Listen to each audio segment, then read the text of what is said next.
Hello, welcome to the Wildline Podcast. I'm your host, Dan. This is a podcast about movies and how much money they make at the box office. Today is the weekend review show for November 22nd through the 24th. A big weekend here. We had Frozen 2 coming out, A Beautiful Day in the Neighborhood, 21 Bridges. So we're going to walk through those, do some deeper dives on those openings. Then we'll review the rest of the top 10 here, do a little bit of looking at limited releases. And then, of course, look at what's coming out over the next few weeks. We also have Chris with the Time Machine on this week's episode. He's going to talk about November 1999, an interesting weekend at the box office 20 years ago. And he will also preview 3 movies coming out in November 2020. That'll be on the Time Machine right after the top 10. Let's go ahead and dive into the top 10 here. Of course, Frozen 2's number one. Duh, like that was going to happen no matter what. The question really was, is this thing going to blow up? Is it going to go to like $150, $200 million? Or is it going to fall in line with tracking? I don't think there was any sort of thought that Frozen 2 was going to flop. And of course it did not. The official numbers right now from Walt Disney, just coming out in the last hour or so, $127 million for Frozen 2, which is kind of a little bit better than tracking, because tracking was 100 to 120. I had thought this thing was going to go to like 150 and on higher, but I guess I had misread the situation. You know, there's a lot of factors into why it's doing 127, but before we dive deeper into the numbers, let's talk about sort of the reception of the film here and try and figure out why it's doing so well. So Rotten Tomatoes score for Frozen 2 right now is 75% from all critics, fresh score, 67 actual score, which is pretty good. Not fantastic though. Like you would think something like this would be in the 80s, 90s easily. This one, not so much. Top critics are very similar. 71% fresh score, 64 actual score. Verified audience score is fantastic. 94% fresh score from audiences who bought tickets, or at least they could prove they bought a ticket. 92 actual score. All audience similar, 91% and a 91 actual score. Cinema score of an A-. The first Frozen got an A+. Post track of 90%, 70% definite recommend. I'm just realizing now that like I think definite recommend anything above like 65. I had thought that like you had to be in the 70s, low 80s to be fantastic, but this is 70. And that's like extremely high for a definite recommend. And I believe the question is, are you going to go out and tell your friends to see this right now? You can tell other people you have to see this movie. That's sort of what definite recommend measures. So 70% here is very high. Letterboxd score 70 out of 100 right now for Frozen 2. The original is at 68. So right in line with the original. Toy Story 4 was at a 78, so higher than this. Incredibles 2 was a 74.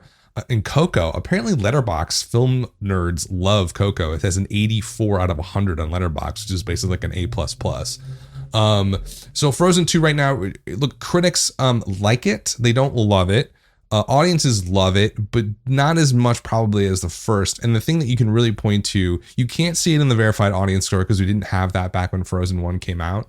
But we did have cinema score. We did have post track. The post track's at a 90%. I don't have the original score, but 90% is essentially near perfect. The cinema score is where it gets interesting. So the original had an A+. A+ cinema scores are very rare, but there's something magical about those films. Ford versus Ferrari got one last week, and I can tell you right now it's going to lead to a 3, probably 4x, 5x multiplier for that movie. Although maybe not. We'll talk about that in a second. In any event, an A+ is very special. It means the people that they surveyed opening night just absolutely were ecstatic about the film. They didn't just love it. They were just like over the moon, almost manic with joy after seeing the movie. So, and you can hear stories from people, Ford versus Ferrari, like people clapping at the end. It's not a movie you're supposed to clap to at the end. It's not one of those films, but people just loved it so much. That's what they did. So Frozen 2 and an A-, what does that suggest to us? That suggests that there's just a little bit of a less of an overjoyous reaction to this one. It's not, in terms of like, is this the greatest film anybody's ever seen before? No. The original had that feeling, I think, for families and kids. Like this was amazing. Like this was just like the original animation movies coming out in the 90s. it had that feeling to it. This one maybe does not. And it's a sequel. Why would it? It's a high expectation to have, but that's the reality of the situation. An A- versus an A+ is actually a pretty big difference. But that's all how much you take stock into Cinema Score and how they do this surveying. So, what does this all mean? It's a little bit of a depressed opening weekend here for Frozen 2. And the reason I say that is this. One, tracking was absurd. Tracking was saying 100 to 120. Walt Disney was saying 100. That made no sense. I get that we're the weekend before Thanksgiving. Obviously, next weekend's going to be massive as well. But Frozen was one of the biggest movies to ever get released in the last decade. I mean, it was just massive on so many different levels. And then you think about the merchandising and the music and the cultural cachet that it had. I mean, it was like, to me, it felt as big as like a Lion King, this Frozen 2. It felt as big as that remake coming out over the summer. So that's why I'm a little bit sort of like, this is a fantastic, biggest animation opening, I believe. Wait, is it ever in November, I believe? Yeah. So the biggest animation opening in November, which is kind of a weird record. But it's huge, it's massive, it's big. It's just not as big as I thought it was going to be compared to how I thought people felt about Frozen. I just assumed every child under the age of like 13 or whatever was obsessed with the movie, boys and girls, but maybe it could be wrong. In any event, $100 million global single day total on Friday, which is awesome. Audience here, 64% female, 36% male, normal audience. I mean, the children's films are a little bit odd too, because, it's definitely geared towards little girls.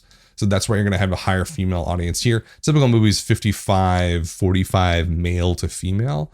In terms of the ethnic racial breakdown here of audience, 52% white, 23% Latino, 15% Asian other, 10% African American. Pretty much your average movie, except swap the Asian and African American demographics there, because usually African Americans about 12-13%, somewhere in that range, and the Asian other grouping is around 10%.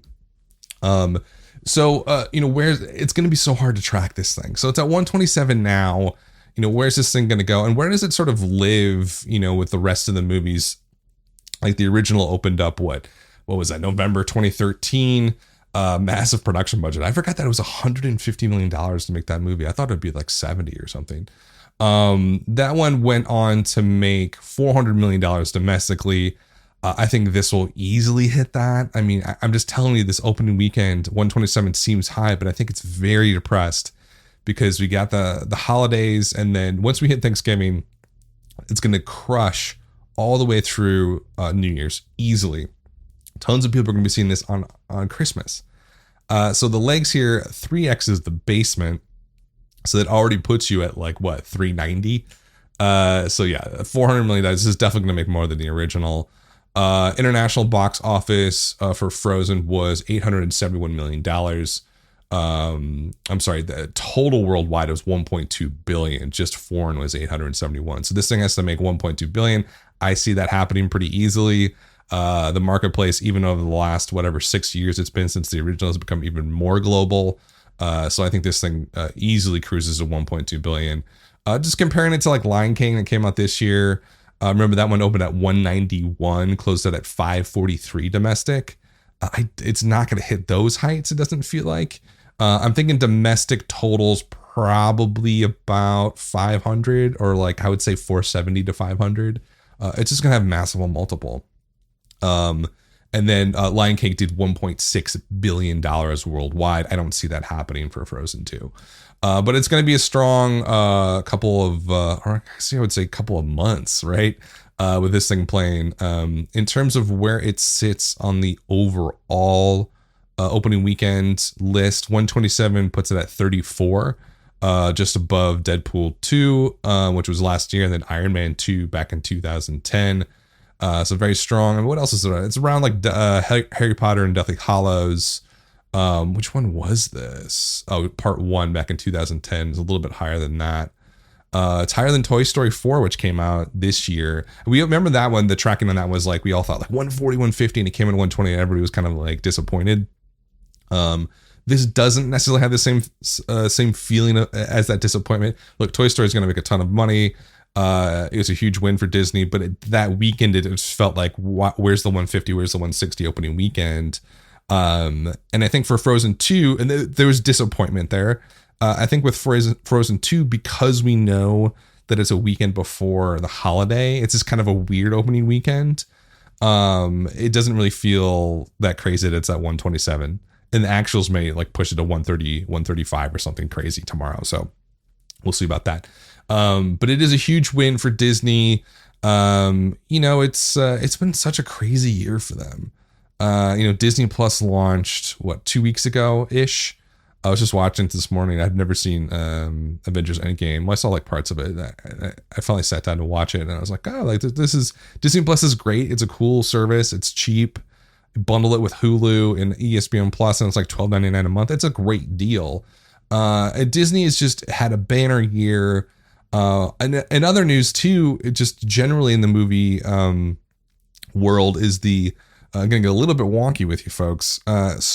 The Justice Department in the United States is looking to overturn what they call the Paramount decrees. And this was a group of laws, or at least one law, that basically said that movie studios are not allowed to own movie theaters. And Trump's in office, and Trump essentially is putting people in place all over the executive branch, which includes the Department of Justice, which are basically ripping down all these laws so corporations can essentially take over. That's my sort of leftist rant on that, but you all know it's true. So one of them is essentially taking down this Paramount sort of antitrust law where studios are now going to be able to own movie theaters. And that will, I'm telling you right now, that law has been in place for like 70 years. That will change the movie theater business essentially overnight. And like in a year or 2 years when I'm doing this podcast, it's going to be a completely different business. What's going to essentially happen is like companies like Disney, which are not monopolies yet, but very close. If you think about what they control and what they create, something like a Frozen 2, they have the movie, they have all the streaming rights, they have now the streaming service, which they deliver that content to you. Essentially, what's funny about Disney Plus launching it, and I knew that this would sort of pique the interest of the more sort of politicians that are critical of corporations, like Elizabeth Warren and Bernie Sanders, stuff like that. I knew that would pique their interest when Disney Plus launched, because essentially what's happening is they're owning the entire flow. They own the content. They own almost a delivery system to get you that content. And essentially they own the movie theater now when they own Disney Plus, and they deliver it to you in your home. So it's a really fascinating situation for them. I think Disney kind of has to watch themselves because they've been so successful this year. You look at Lion King, Captain Marvel, Avengers Endgame, Infinity War, Star Wars. They're making billions upon billions of dollars just from their content. And now they have this new delivery system. Keep in mind, 10 million people signed up the opening day of Disney Plus.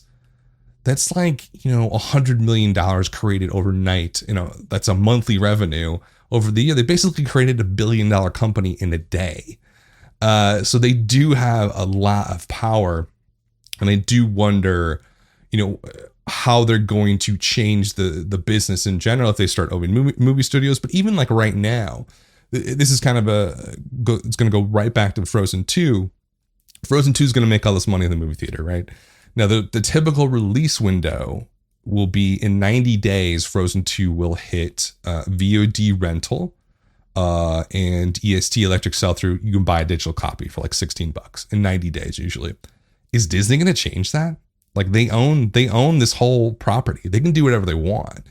And, they're going to really piss off the movie theaters, but now they can piss off the movie theaters because the Justice Department's overruling the fact that they're barred from owning a movie theater. Maybe they buy AMC to say, fuck it. I'm going to buy AMC. I'm going to buy Regal. They could buy them all if they wanted to. They have enough money. So it's going to get pretty weird here.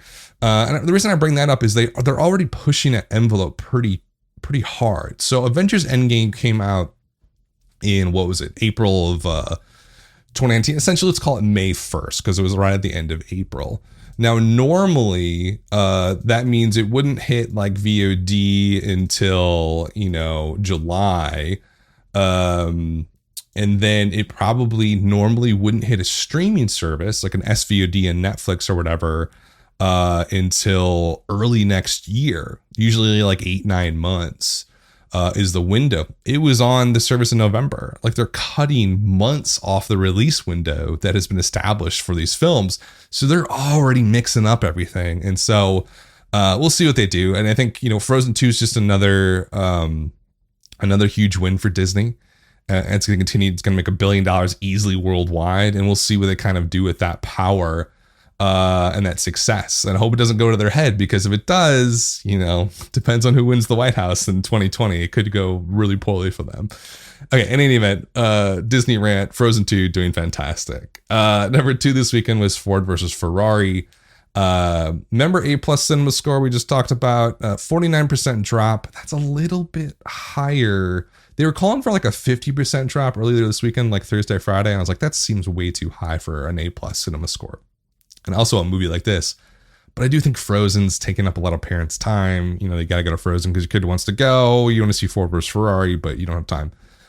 So it did $16 million in its second weekend. Sits at $58 million right now domestically. A $4,500 per theater average in the second weekend. Pretty strong. This one's, I do think this thing's just going to keep playing and playing. I can't remember whatever I projected this thing doing at the end of the day, like what, 120-ish, 150. I think I even said like 150, and that might have been too high. But it's easily going to break $100 million. It's going to play all the way through the end of the year, no problem whatsoever. And the quality of it just makes me think that by the time New Year's rolls around, this thing's going to still be in a lot of theaters. So good performance. Not a fantastic second weekend, but a pretty good second weekend for Ford versus Ferrari.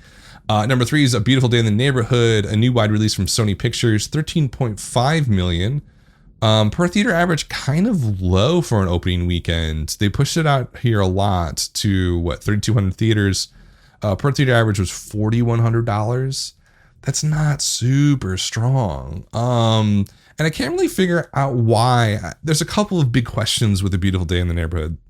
Okay, let's look at the quality first. Critics love it. 96% from all critics, 81 actual score. That's really awesome. Even better, top critics gave it 100% and a 79 actual score. Verified audiences, 93% and a 91 actual score. All audiences, 90% and an 88 actual score. No cinema score for some reason, which I find bizarre because it was in over 3,000 theaters. Post-track at 80%. Definite recommend, very high at 66%. So right here, right now, I'm already confused. 1, critics absolutely love this movie. 2, the people who have seen it they absolutely love it as well. And so why is it kind of not performing all that well? Letterboxd score of a 78, which is high. Compared to The First Man, I thought kind of a similar comp, 74. So it's higher than First Man, higher than Saving Mr. Banks, which I thought was similar to 68 that movie had. The Post and Sully, 2 recent big Tom Hanks films, and also prestige films during the holidays, both scored a 68 as well. So this is definitely being received higher than those films. The opening weekend just seems very low to me. I don't know. I think Sony might have screwed up the release here in terms of the timing, perhaps. It does kind of feel like the time to put out a movie like this. But the red flag that I see immediately here is, why are you pushing this out into 3,000 theaters already? This does kind of seem like a weird mixture of a platform and a wide release, because you got Tom Hanks, you got Mr. Rogers. Everybody knows them. There's a lot of awareness there. So you can eventually push it out pretty wide. You also, I think, have a very family-friendly movie. It's clearly very high quality. I think it might have made more sense for A Beautiful Day in the Neighborhood to be platformed for like 2 to 3 weeks and then get those gushing reviews in press and on social media, on Twitter or whatever. And, the New York Times says the best movie of the year, or San Francisco Chronicle says Tom Hanks is, amazing as Mr. Rogers. Get that in the cultural cycle here, in the zeitgeist or whatever. and then kind of push it wide closer towards Christmas. I think would have made sense. Or maybe you would have platformed it early November and then still keep this release window or weekend for a wide release. And then probably you would see a higher per theater average than $4,000, because that's way too low for an opening weekend like a movie like this. Now, like Frozen 2, it is going to play very well for a long time. My concern here, though, for this movie is that Frozen 2 is going to steal screens in theaters for weeks. I don't see a movie theater I don't see my AMC or Regal theater holding on to A Beautiful Day in the Neighborhood when there's new stuff coming out constantly in 2 to 3 weeks. So it might have just been a kind of bad timing here with when they pushed it wide without a platform to sort of prop it up in terms of hype. So I don't know. We'll see where it goes. I don't expect it to drop probably at all next weekend. The problem is that the third weekend, when the contract runs out, where they have to play it for 2 weeks in all of these theaters, that's where it gets interesting, because then the theater owners have a right to sort of drop it. And I think they probably will if it's doing, $3,000 per theater. So not a great releasing strategy there from Sony for a movie that could have been, I think, pretty massive. And I thought it was going to be massive because everybody loves Mr. Rogers. But not doing so hot right now. Okay. I need more numbers on that one. Let's see if I got anything else on that. $25 million production budget. Okay. So it's not the end of the world if it doesn't make $100 million, right? It's a cheap movie. Female to male ratio, 54% female. So over index on the female. Ethnic racial breakdown, 67% white, way high. Normally it's 55%. 16% Latino, that's under average. 9% Asian others, right on. 8% African American is under the average movie going audience. So yeah, we'll see how that one plays out. It just doesn't, it's not a good start for that movie, and it should have been a home run pretty easily. It should have had no problem making $50-60 million and on higher, but it's going to struggle to get there now. Okay, so that was number 3. Number 4 was also new wide release, 21 Bridges from STX Entertainment, 9.3 million. Even lower per theater average than A Beautiful Day in the Neighborhood, only about $3,500 per theater. STX is sort of man, they have a batting average of 200. They're right under the Mendoza line or something. It's just, they cannot catch a long-term break here or a hitting streak. This should have been a hit. I mean, you have, big name star, you have a very sort of a genre, the cop genre used to be massive. We get one every a couple of years that are bigger, but it used to be this huge genre in the 90s and early 2000s. But now it's faded a bit. I feel like there's still room for movies like this, or maybe it's all sort of gone over to TV. But this looks fantastic. It had a really good hook in the trailer. I thought they did a great job marketing it. They just did not get people to show up to this. The quality's not great. 45% from critics, 52 actual score. Top critics, a little bit, basically the same. Verified audience score of a 90%. With a 90 actual score. All audience very similar, 87% and an 86 actual score. So people liked it. Cinema score of a B+. Now, figure this one out for me.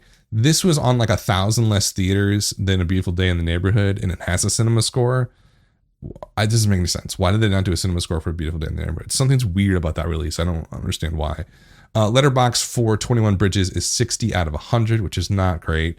I compared it to Sicario, which is at a 64. Widows, I think, is a good connection, 72. The Equalizer movies, the first one was at 64, the second one was at 60. So it's kind of in that sort of Sicario, Equalizer 2 range.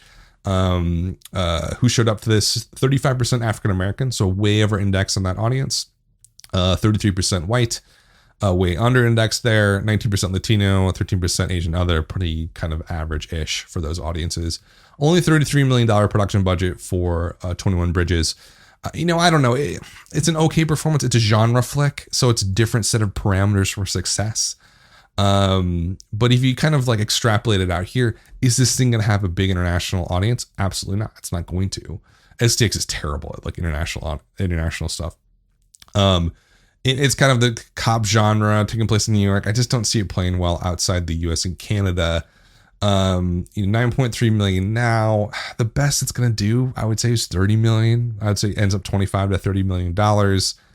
That's okay, and maybe you can make it up on the VOD side of things and streaming side of things. But I just feel like a movie like this should easily be opening to 15, like no problem. And they just, I don't know what it was, a tough weekend with Frozen 2, or they didn't market it correctly or rightly to the right group of people. I love the trailer. I thought it was great, and I'm hypercritical. And so I thought the quality wise of the marketing was good, but maybe they just didn't hit the airwaves enough and sort of inundate people. You got to think about it too. Like, how many times how many touch points do you need to get someone to see a movie? It's got to be super high. It's got to be like 6-7 times where you hit them directly with an ad or an article or something that brings it up. And they're like, oh yeah, I guess I'll go see. It's got to be like well over 5 times. So maybe they just didn't do enough advertising there for 21 Bridges. But that was number 4. Number 5 was Midway, 4.7 million, 45% drop, sitting at $43 million so far. It's a good performance for that movie. It costs a lot of money. But everybody thought that thing was going to flop, and no one wanted to see that. Lionsgate, I think, kind of got lucky with this performance. And I actually think it's doing okay overseas as well. Let me just double check on that. But to me, this is one of the more surprising movies of the year. It's at $85 million total worldwide, which is okay. I really wonder if the production budget is $100 million. That's what I had heard, but that might have been inflated. No, it is. It is $100 million. So it's weird. It's, on the one hand, it's outperforming our expectations, but I think financially, and Deadline did this whole thing about how Lionsgate's still going to make money, which is fine and cool, but someone's going to lose money here, it feels like, because if you're doing $100 million and probably another $100 million for marketing, you're already $200 million in the hole. And right now at $85 million total worldwide, you're only going to take in at most $50 million out of that. So there's $150 million to make up on like VOD, streaming stuff, cable rights. I don't know. I don't see it. I don't see someone's going to be left with the bill there. And I'm not sure. It's not going to be Lionsgate, but it's going to be somebody. So on the one hand, an interesting performance, kind of surprising performance, but still not going to be enough, I think, for the thing to make any money. So that was number 5. Number 6, Playing with Fire from Paramount. 4.6 million, a 45% drop. This one's just cruising along, making $32 million. I don't think Paramount expected anything else from that movie. It just looked like a low effort, or it just didn't seem like they put a lot into it. The marketing or the quality of the film just kind of looked off. It just looked like an also run, like a tier B or a B side or something. It just didn't feel like a tentpole children's movie. And so it's like, what are you doing? Like, why just put it on, like, sell it to Disney, give it to Disney, put it on Disney Plus. What are we wasting our time with here? Or sell it to Netflix. They'll probably give you like $20 million for it. But it's doing pretty well. Like, it's, for what it is, it's a good performance. Number 7 was A Good Liar from Warner Brothers. If you have a chance today, check out the New York Times. They have a really kind of interesting article about how, and they talk a lot about Warner Brothers. And they bring up The Good Liar, basically how the box office is becoming the have and have-nots, where the big hits are getting bigger and the crashes are getting bigger as well, and there's no room in the middle for a movie like The Good Liar. I thought it was a decent article. It's something that I've brought up many times on this podcast. It's kind of been a phenomenon that we've all been aware of, for a long time. Especially over the last 5-6 years. And we noticed it a lot more when the comic book movies just started to take off towards the stratosphere. Like when Avengers Infinity War opened as high as it did, and then, Endgame this year did $100 million more opening weekend. It's just so absurd how much money those movies are making. And then you have a movie like A Good Liar, which is not probably, it's not the greatest movie in the world, but quality-wise, it's not that bad. It did $3.3 million this weekend. It's at $11 million so far. 20 years ago, this movie could easily make $30-40 million, no problem, in today's money. Like, no problem. But now it's just, with streaming, it's just tough. It's just a very volatile marketplace, and audiences are incredibly fickle now. And if you don't, the thing that they started talking about in the article, and it's also something that I brought up or sort of have stayed on the podcast probably like 100 times by now, but like, unless you create a spectacle, I talked a lot about it earlier this year with two movies, Booksmart and Late Night. And those are two box office failures. They're two good movies. Booksmart's much better than Late Night. I watched Late Night on Amazon Prime. It's okay. I don't get where all that buzz was on Sundance, but it doesn't matter. They're both movies that deserved an audience at the box office and didn't get it. And they didn't get it because there was no spectacle surrounding either of those films. There was a lot of buzz, especially buzz among a certain set of people, kind of people on Twitter, on film Twitter, people in the just film people, essentially, film aficionados. But outside that group, there wasn't a spectacle or level of hype created among the general audience. And, you know, that's what really wins at the box office now. You have to create a spectacle. The spectacle creates hype. Hype is the only way you're going to get someone over the barrier of entry to buy a ticket to see something opening weekend, because you're competing with all these other forms of entertainment. And now it's just, you know, with Netflix and Disney Plus and all the stuff that's coming out, there are a billion options to watch something at home. A billion. So to get someone to go out to the movie theater, you know, it's a lot of money. It's a lot of time. And you have to sort of say, hey, it's better than what's on Netflix. And that's not always true. Right? It's just not, or HBO now. And so I think, you know, a movie like Good Liar never really had a chance in this marketplace. And maybe down the line, as the movie theater industry changes, the movies like this will begin to have a space at the movie theater again. But right now they really don't. But do check that article. I think it got posted today on New York Times. Okay, so number 8 was, speaking of kind of movies like this, Charlie's Angels was number 8, a 62% drop in its second weekend. Yikes. $3 million. I'm sorry, not $3.1 million. Under $1,000 per theater average in its second weekend. This thing is sitting at $14 million right now domestically. Let's take a look at the international. This is a disaster. And I know the production budget wasn't massive on this. Let's see what they listed as. $43 million worldwide. Production budget was basically $50 million. The deadline said it was like 55-ish. And it's not going to lose their shirt on it, but this is just a super poor performance for this movie. And there's been all this drama about like Elizabeth Banks in an interview before the movie came out. I think it was with like Vanity Fair or something. I can't remember what the publication was. She essentially said that, like, you know, comic book movies are ruining everything, and like no one's going to want to see this movie because it's not about dudes and it's not comic book movies. It was kind of this disparaging sort of criticism of the box office and movie theater business right now. Was it fair? I didn't think it was that unfair. And I think a movie like Charlie's Angels has the backing of a major studio, has a solid cast, has, you know, a decently big name director. Everybody knows who Elizabeth Banks is, right? So it had a lot going for it. It had a $50 million marketing budget. They cut that in half from $100 million. So there was a lot going in the right direction for Charlie's Angels. It just, at the end of the day, no one wanted another Charlie's Angels movie. And I think you could have known that 5-10 years ago. Wasn't there a TV show that got canceled after like 3 episodes? And then the original 2 movies did really well. Like, you go back and look at those numbers for the first Charlie's Angels. It's like, you're like, what? How is that even possible? The early 2000s was so bizarre. It was like the height of the movie theater business. Like the most tickets ever sold in the United States was 2002, and then it started dropping off. So it was right around that time period where you could pretty much put out anything and it would make like $100 million. That's obviously no longer the case here. And so with Charlie's Angels, what's the bigger sort of issue here? Is it sort of an anti-feminist movement in the United States from like the alt-right and Gamergate people? I think to some degree, yeah, like a little bit. Is that why Charlie's Angels didn't do well? Absolutely not. It's just not. And I think at the end of the day, movies like this was doomed to failure the moment they put pen to paper, because there just wasn't a way you're going to make another Charlie's Angels movie great or attractive. And I think, going back to what we said about The Good Liar and creating a spectacle, was there a spectacle created for Charlie's Angels?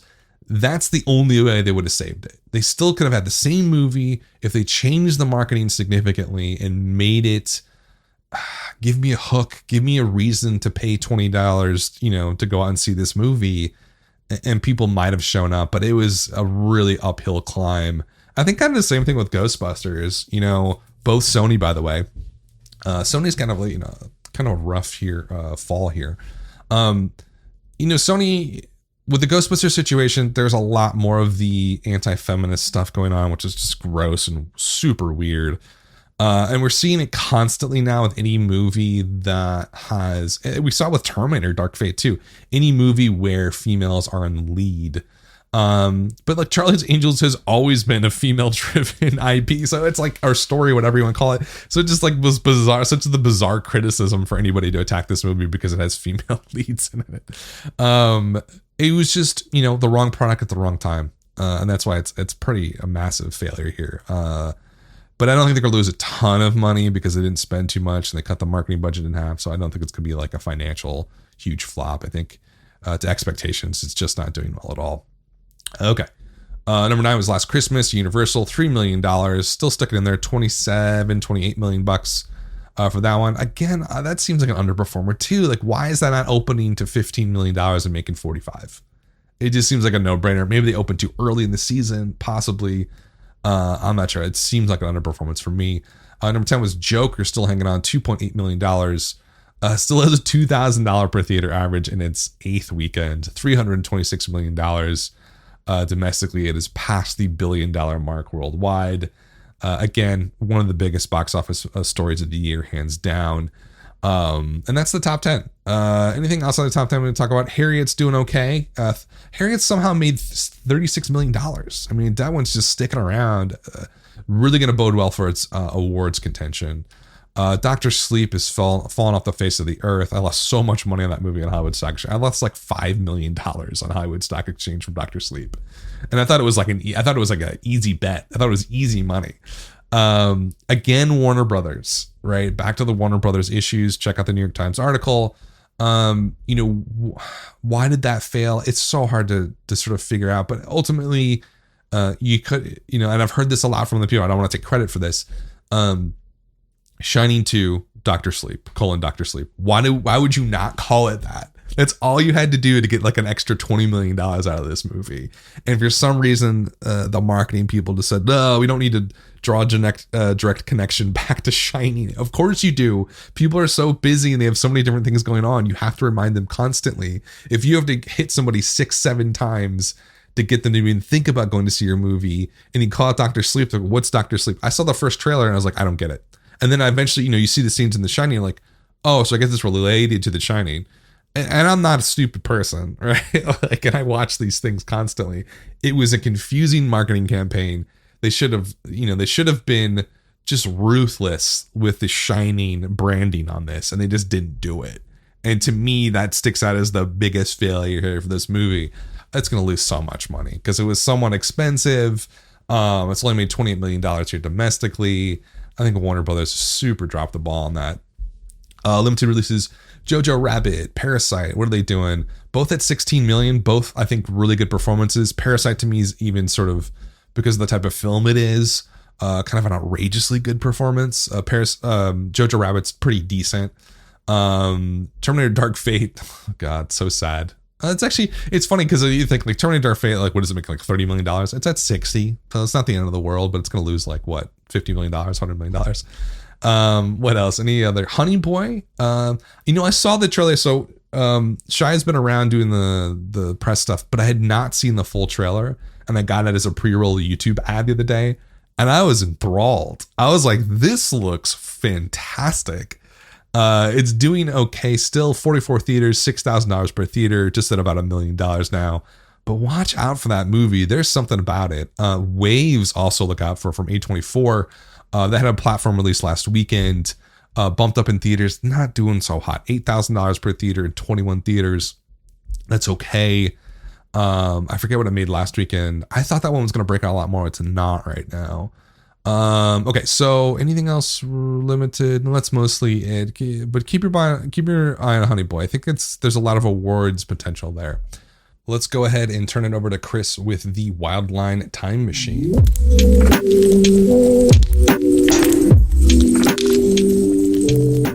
Hey, this is the Wildline Time Machine. My name's Chris. Thanks, Dan, as always, for having me on to talk about the past and future of the American box office. I'm going to bring you all the way back to 1999 today. I did 99 a few months ago and wanted to revisit it because it's a weird weekend. Once again, I'm looking for the weird ones, and this one had a more traditional, just like overall debut for two films, but just like the number 3 film, it was very surprising to me, and comparatively, the top 2 are kind of movies that I don't think would get made or grab the top spot as easily today. So look, first, number 1, it was the James Bond movie weekend, which, yes, of course, everybody typically expects the James Bond film to grab the top spot, but this one was interesting. It was The World Is Not Enough, which is, I believe, I tend to get the Pierce Brosnan James Bond movies mixed up.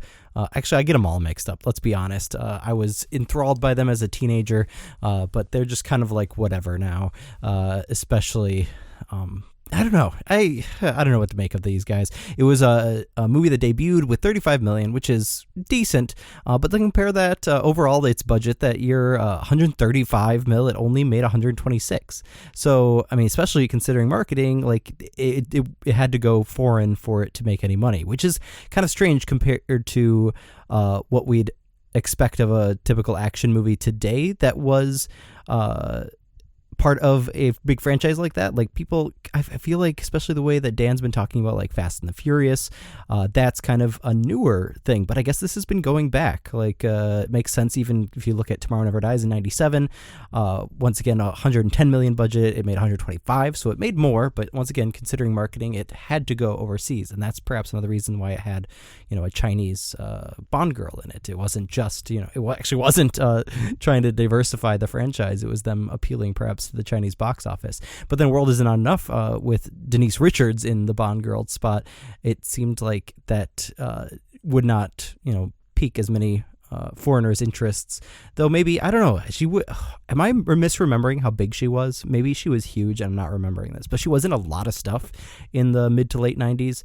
I don't know. Compare that to Die Another Day in 2002. It made 160 mil overall, and like that's a big difference. Like that's what we'd expect from like the next James Bond movie, especially considering inflation and hype and all that. I mean, it's crazy. Tomorrow Never Dies made $1 million less than The World Is Not Enough. And that's like a whole 2 years gone by. I don't know. It's interesting. I would have to look at the James Bond franchise in more detail, but we'll see what happens with Daniel Craig's next and final adventure in the spring. But I'm kind of feeling like there's a reason, more of a financial reason than just exhaustion, that maybe made Pierce Brosnan wrap things up with Die Another Day. Speaking of Pierce Brosnan, like compare that to his other films from the recent year. Like look, he was not making money in these other movies. Thomas Crown Affair was probably his biggest, with $69 million in the same year, 99. And then Dante's Peak made way less money than I had expected to look back and find, because I remember that movie being massive. In 97, it only made 67 mil. So yeah, I don't know. Michael Apted was tapped to do The World Is Not Enough. I'm not sure why. He was a pretty, I guess, noted director, especially in British television, but then he made the 2 American movies that didn't make a ton of money. I loved his 96 movie Extreme Measures with Hugh Grant and Gene Hackman, but that only made 17. And Nell, the Jodie Foster Oscar-nominated film, only made 33 in 94. I don't know. But the weirdest thing about this is, like, I do not remember this movie at all. I think it's probably one of the most forgettable Bond movies ever, and yet Roger Ebert gave it 3.5 stars. A splendid comic thriller, exciting and graceful, endlessly inventive.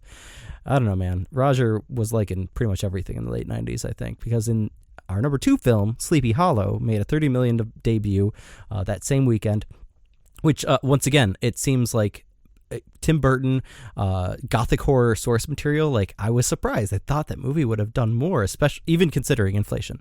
$70 million budget. It ended up making $101 million overall, number 21 film of the year, which is not bad at all. Especially, you think probably didn't make a ton on the foreign market.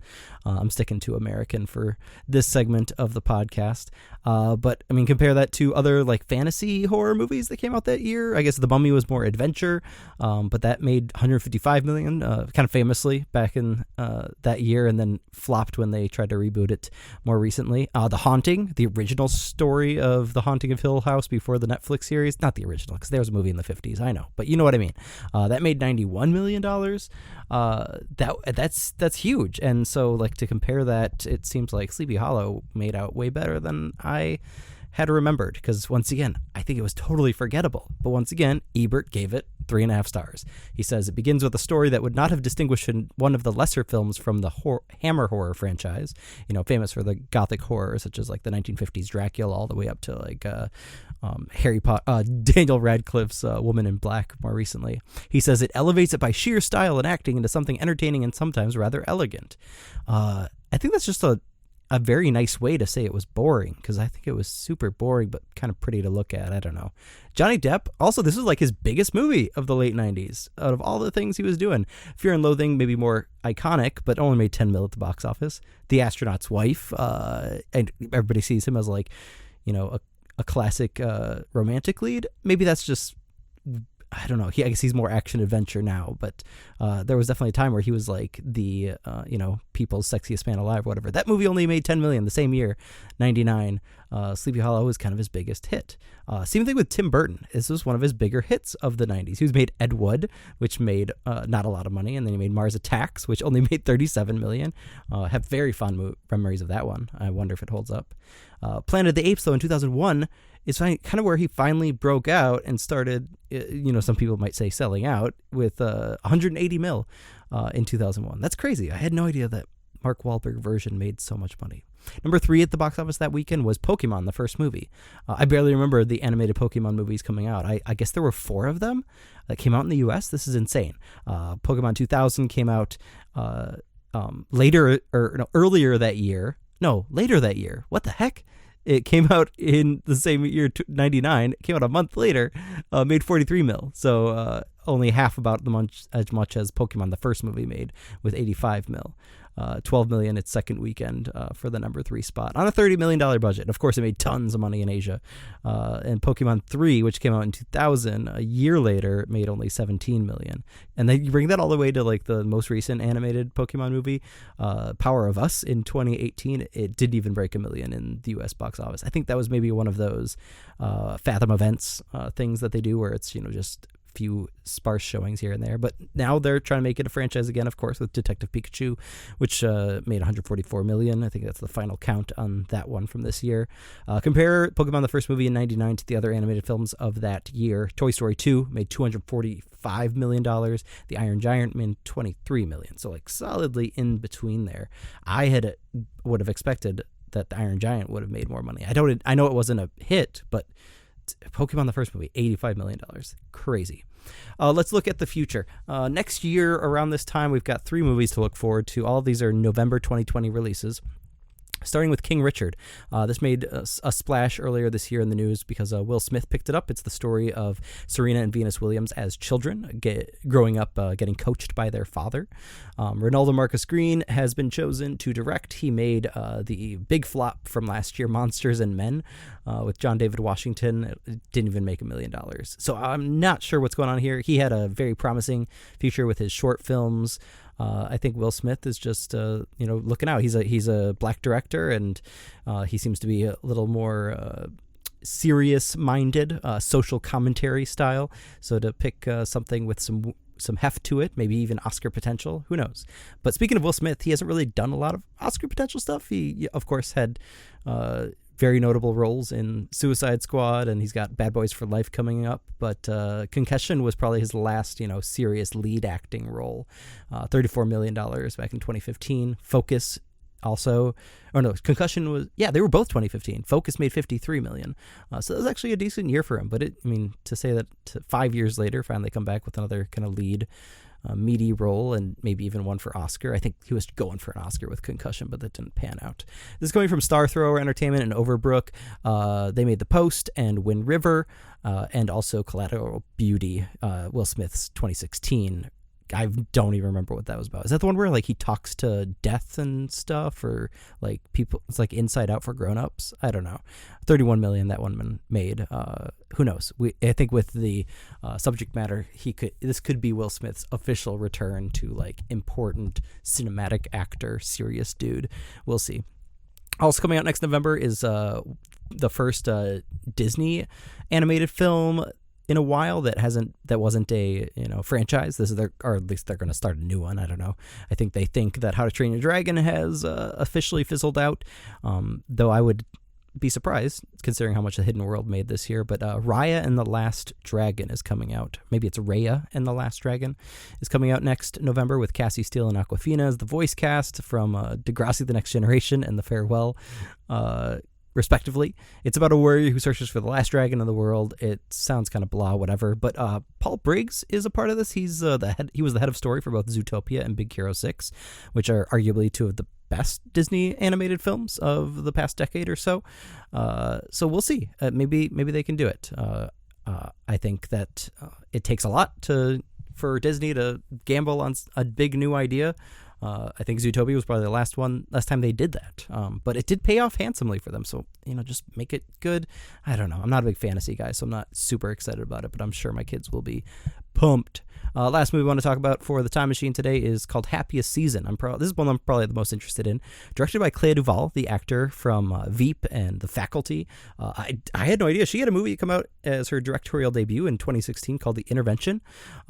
That made $32 million. I don't remember this movie at all. And that sounded like an interesting premise, right? A group of friends, and they try to do an intervention for a toxic marriage.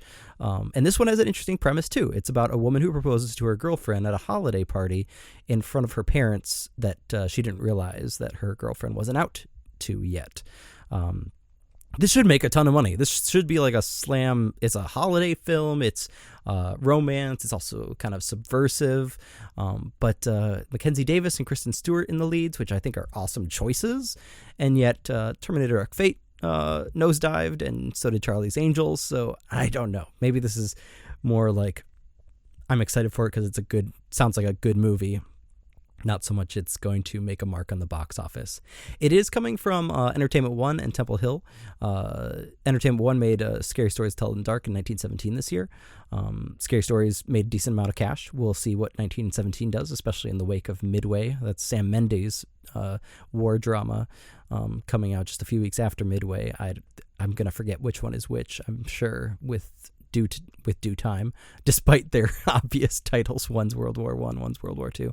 Temple Hill did First Man and The Hate U Give last year, so maybe they can. Maybe this is even like an award season push. I don't know. It's possible. You go with the angle of a competent actor turned director and a very interesting plot. I don't know. We'll see. Next year is going to be interesting. Hopefully more interesting than 1999. Thanks for listening, everybody. My name's Chris. This has been the Wildline Time Machine. Back to you, Dan.